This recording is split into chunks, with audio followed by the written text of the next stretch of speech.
going to my friend's house. He had an issue with his Ranger. And it's not starting, so we're gonna go check it out. See if we can do anything about it. And see if we can get it to start up.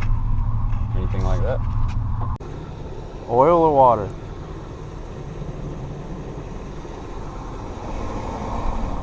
We're gonna pull the plugs out, see if it turns over any faster.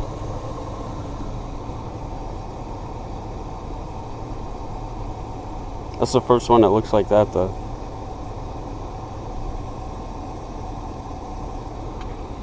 There's the owner. Do you have a compression tester? At my house. God, I can't get this fucking one off. Did you get the one off? Yeah. Oh, stuck. You can grab it with the pliers? No.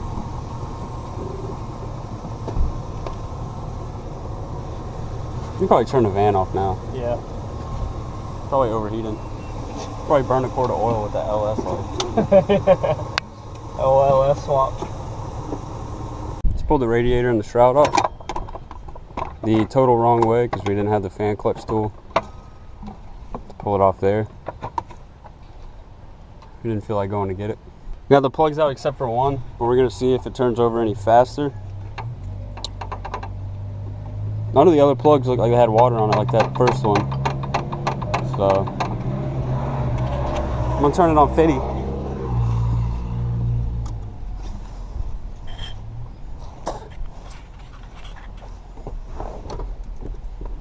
Ignition was still on. Was it? How's the bearing? Rod bearing? Not turning over very good. Can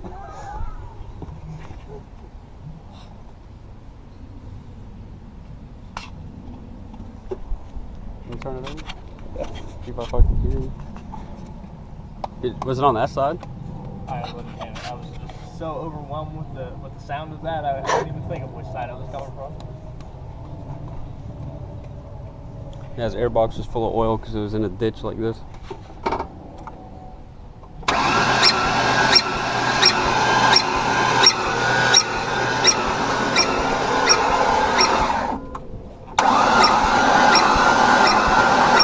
That's on the other side.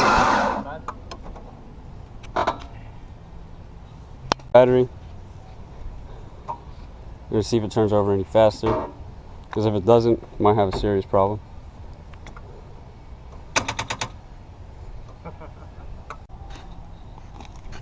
Turning it over by hand to see if it's actually locked up or if the starter or it was the battery problem.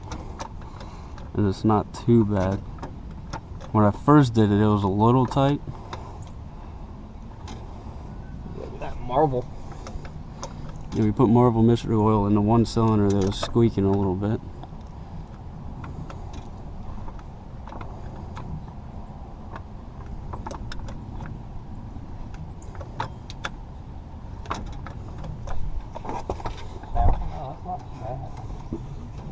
I see that one spot, like you're saying, that where it gets tight a little bit.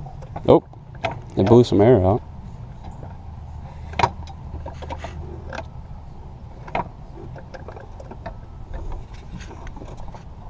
Battery on charge. We're going to put the plugs back in with a little bit of octane booster.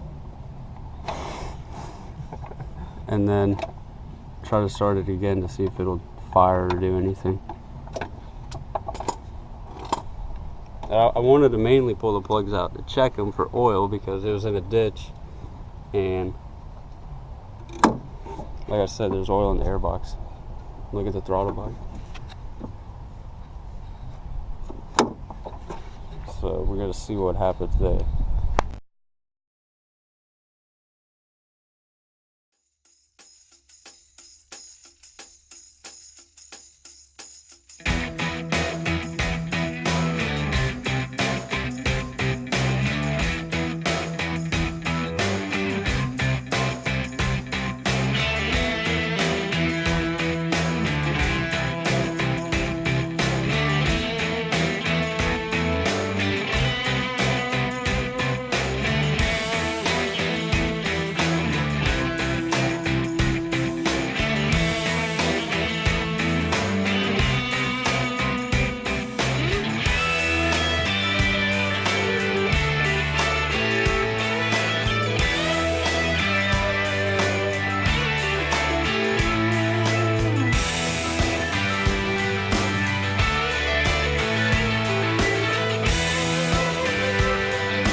Yeah.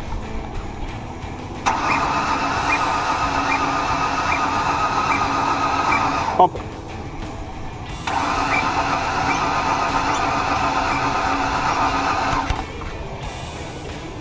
Hold it wide open.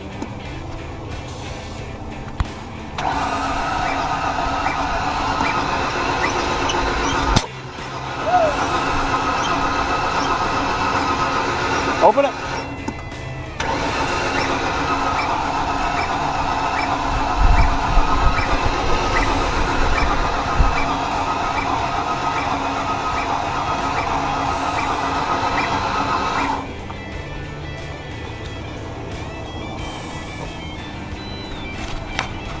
Let's see if we can figure anything else out.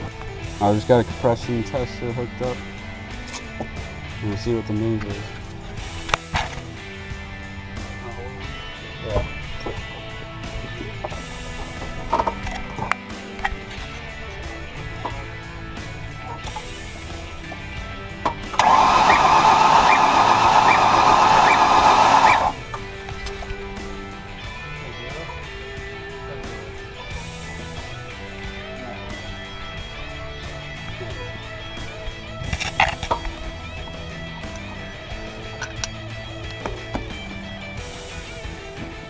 Bid's at 0. Do you want to pull this to my house tonight? Let's see it.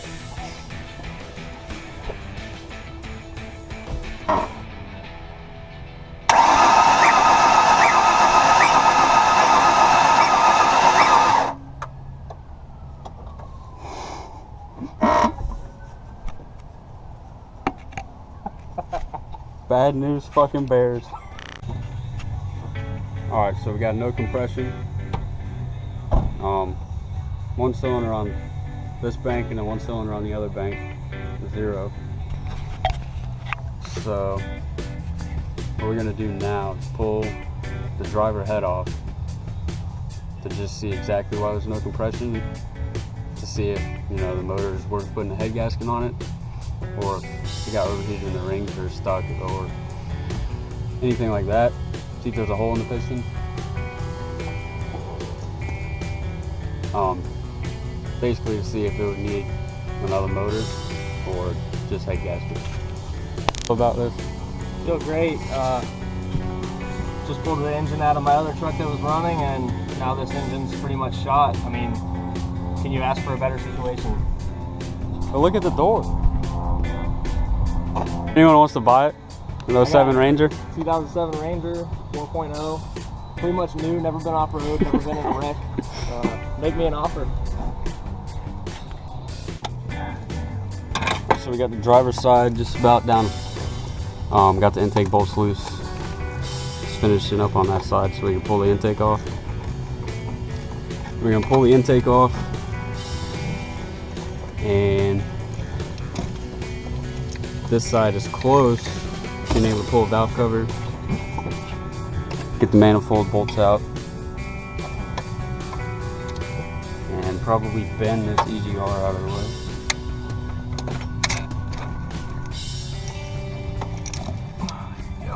And we're gonna pull this EGR bullshit off there. And that'll give us quite a bit of room. It's gonna be kind of a bitch back here though. Fucking harness. Just gonna have to go up and around that.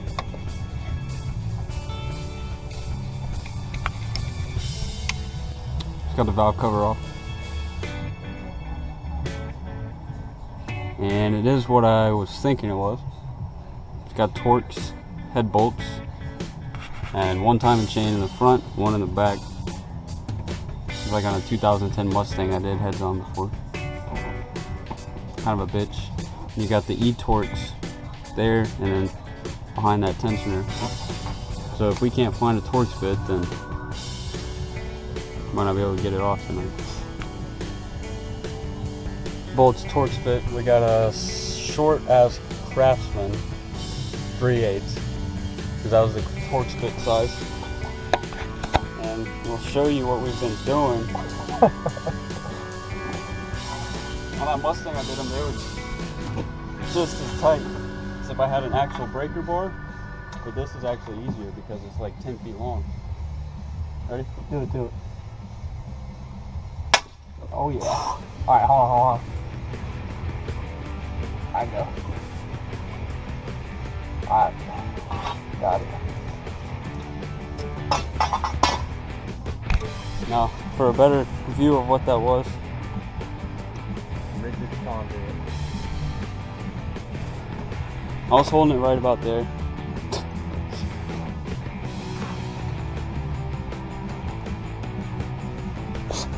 Craftsman. I've done that to my Stanley ratchet too. Yeah. So we got the timing gear off. You're supposed to have a tool that clamps the crank pulley, and then when you're going back together, it aligns this to perfectly top dead center. We're probably going to rent that tool going back together, but it's on top dead center right now. And you get your timing chain zip tied, and then you're going to have to watch it when you're pulling the head off so it doesn't fall down and jump with it. Alright, we have a final chapter of this part. He's going to decide what he wants to do with it. We're going to send out that head, just the one head, to see if it's warped or cracked or anything like that. Because if that one is, most likely that other side is warped. There's also, you can see this piston. This piston was starting to melt. That's a piece of piston I'm catching on my fingernail. So basically, if we got that hot, I feel like the head's gonna be warped, but we can have it checked out. Might drop the piston out of the bottom.